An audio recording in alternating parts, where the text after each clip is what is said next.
Jésus a détruit la mort. Il a fait resplendir la vie par l'Évangile.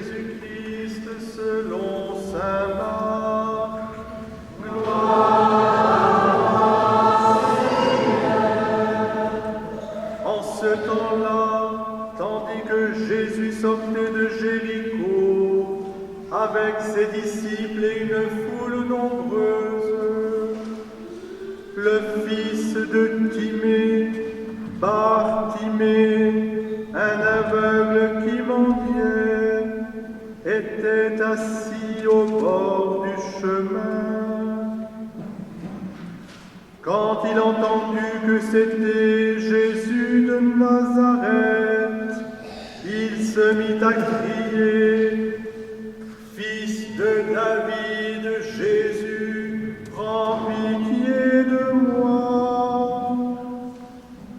Beaucoup de gens le rabrouaient pour le faire taire, mais il criait de plus belle: Fils de David, prends pitié de moi. Jésus s'arrête et dit: Appelez-le.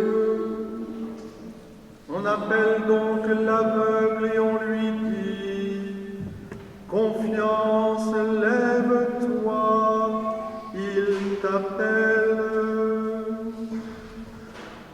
L'aveugle jeta son manteau, bondit et courut vers Jésus. Prenant la parole, Jésus lui dit: Que veux-tu que je fasse pour toi? L'aveugle lui dit: Rabbouni, que je retrouve la vue. Et Jésus lui dit: Va, ta foi t'a sauvé. Aussitôt l'homme retrouva la vue et il suivait Jésus sur le chemin. Alléluia, Alléluia, Alléluia,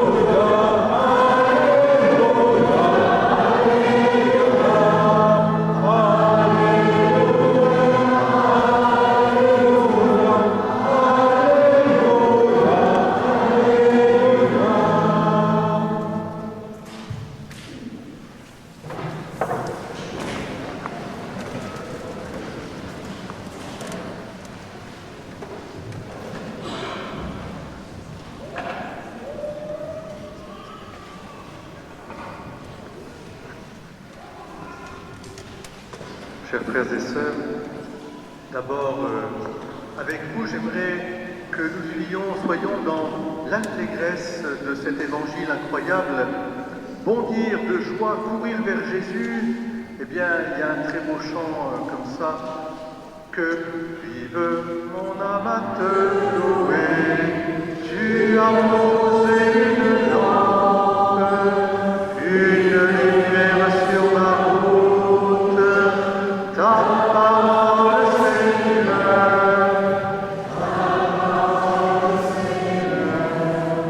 heureux ceux qui marchent dans tes voies, Seigneur.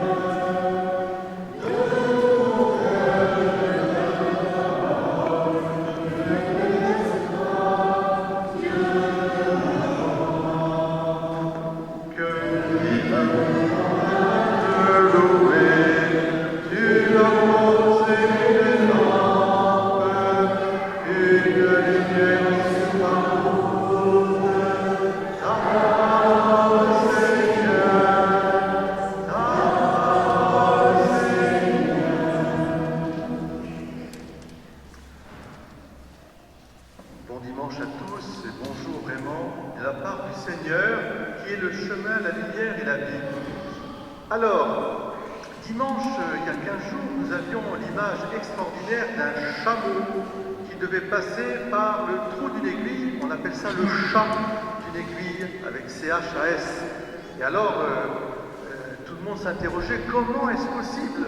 Il est plus difficile à un riche de rentrer dans le royaume des cieux qu'à un chameau de passer par le trou d'une aiguille. Alors Saint-Pierre avait dit, si c'est ça, personne ne peut être sauvé. Et Dieu dit, oui, mais ça, c'est vrai. L'homme ne peut pas se sauver par lui-même, mais si Dieu intervient, tout est possible à Dieu. Est-ce que vous croyez cela, chers frères et sœurs? Est-ce que vous en êtes conscients? Parce que c'est cela dont il s'agit aujourd'hui dans l'évangile d'aujourd'hui. Est-ce que vous vous sauvez par vous-même, ou alors est-ce que vous demandez à Jésus d'être celui qui vous sauve? Et bien pour cela, il faut commencer par le commencement de l'évangile. Je vous interroge, petits et grands, vous avez bien écouté l'évangile aujourd'hui, j'en suis sûr. Vous pouvez regarder sur vos livres aussi, hein, si vous avez des antisèches, regardez. Alors, où se trouve Jésus? Première question. Il se trouve à Jéricho. Qu'est-ce que c'est que Jéricho?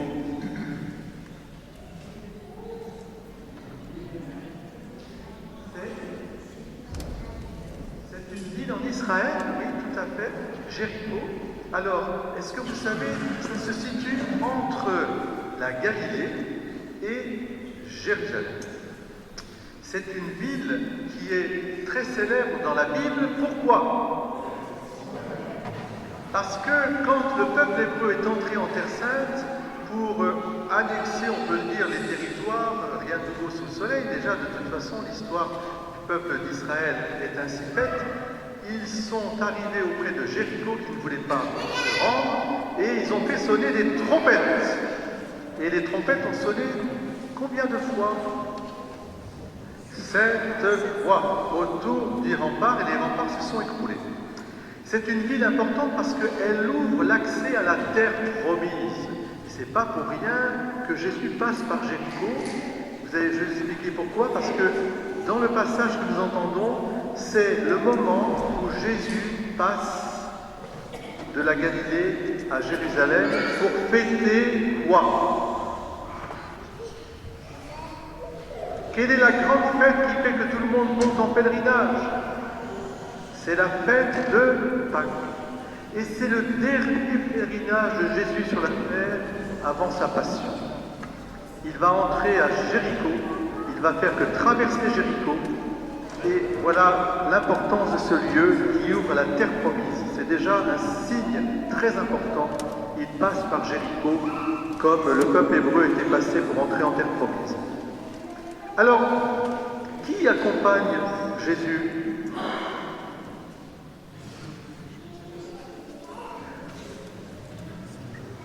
Les apôtres, j'ai entendu. Les apôtres, bravo. Hein? Bravo, tu as bien répondu. Les apôtres et qui encore? Eh bien vous, la foule, moi, on accompagne Jésus. Pourquoi? Parce qu'on a entendu Jésus, le Nazaréen, il est là, il passe. Alors tout le monde accourt, tout le monde veut voir les signes qu'il fait, etc. Hein? Et au fond, Jésus a déjà traversé tellement d'endroits en laissant tout le bien qu'il a fait. Donc tout le monde le suit, c'est la foule. Imaginez notre église là, qui suit Jésus, voilà. Hein? Tout au long, au tort, là, on fait le tour et on chante et on joue, etc.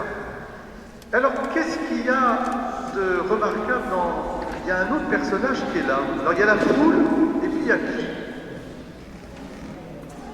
Bartimée. Alors qui c'est Bartimée? C'est d'abord un mendiant. Et qu'est-ce qu'il fait Bartimée? Il suit Jésus? Il est comment? Non oui, d'abord il est assis. Et effectivement il est aveugle, mais il est assis. Jésus passe et lui il est assis. Il est aveugle. Mais la leçon de l'Évangile, c'est de nous montrer justement que les mendiants, qui sont des pauvres, qui ont besoin de tout demander, sont peut-être ceux qui ont plus de lumière que nous qui faisons que passer. Vous voyez. Et alors, que fait le mendiant? On nous dit qu'il s'appelle donc Bartimée, fils de Timée. qu'est-ce qu'il fait? On lui dit que Jésus de Nazareth passe. Qu'est-ce qu'il fait? Il l'appelle, mais qu'est-ce qu'il l'appelle comment? Il l'appelle comment, les enfants? Fils de David, prends pitié de moi, pécheur. Alors, chers frères et sœurs, je voudrais que vous compreniez bien ce qui se passe là. Ce mendiant aveugle, dans la lumière intérieure de son cœur, est allé directement dans le cœur de Jésus.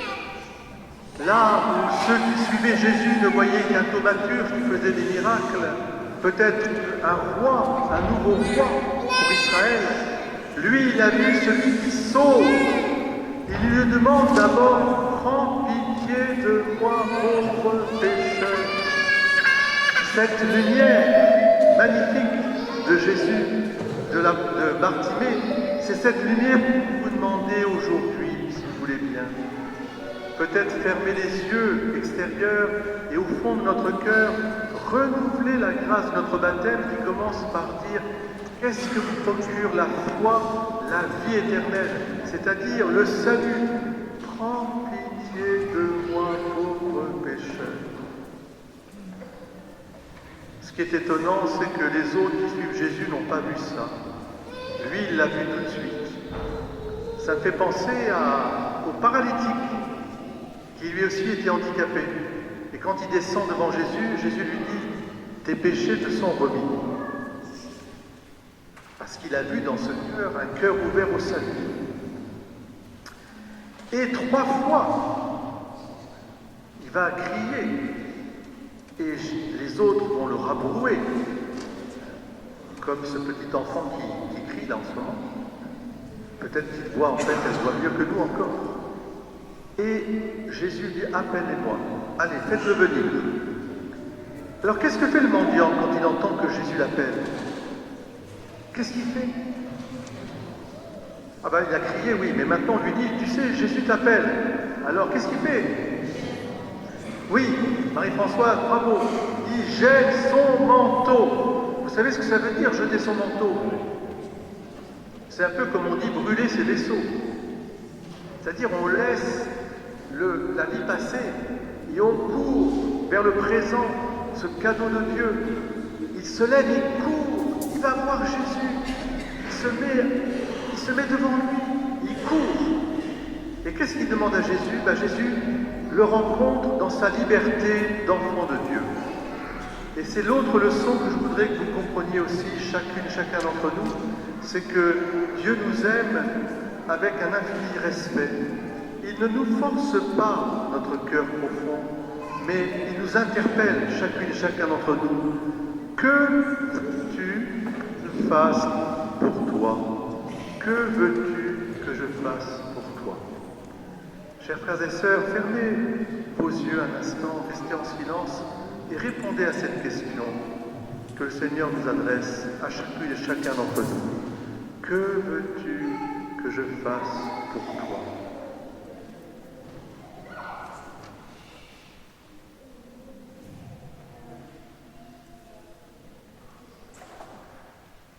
N'ayez pas peur d'ouvrir votre cœur profond et de demander à Jésus précisément, le Sauveur, ce qu'il vient faire dans votre cœur. Bartimée, lui dit que je vois. Il voit déjà dans son cœur, mais il veut voir Jésus.